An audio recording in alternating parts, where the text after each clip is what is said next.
আমার ছোট্ট বেবিরা, আজকে আমরা শিখব বিভিন্ন কর্মের নাম বাংলা ও ইংরেজিতে। কর্মকে ইংলিশে বলে অ্যাকশন।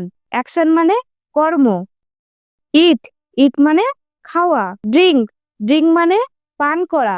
স্লিপ, স্লিপ মানে ঘুমানো। গো, গো মানে যাওয়া। কাম, কাম মানে আসা। রান, রান মানে দৌড়ানো। ওয়ার্ক, ওয়ার্ক মানে হাঁটা। সিট, সিট মানে বসা। স্ট্যান্ড, স্ট্যান্ড মানে দাঁড়ানো। সি, সি মানে দেখা। রিড, রিড মানে পড়া। রাইট, রাইট মানে লেখা। লার্ন, লার্ন মানে শেখা। থিঙ্ক, থিঙ্ক মানে চিন্তা করা। স্পিক, স্পিক মানে কথা বলা। লিসেন, লিসেন মানে শোনা। ড্র, ড্র মানে আঁকা। ওপেন, ওপেন মানে খোলা।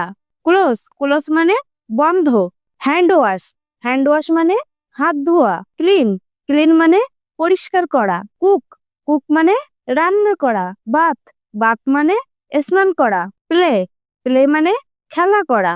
জাম্প, জাম্প মানে লাফ দেয়া। ক্রাই, ক্রাই মানে কাঁদা। ডান্স, ডান্স মানে নাচ করা। সিং, সিং মানে গান করা। গিভ, গিভ মানে দেওয়া। টেক, টেক মানে নেওয়া। বাই, বাই মানে কেনা। হেল্প, হেল্প মানে সাহায্য করা। তো আমার ছোট্ট বেবিরা, আজকে আমরা শিখলাম কিছু অ্যাকশন ওয়ার্ড বাংলা ও ইংরেজিতে।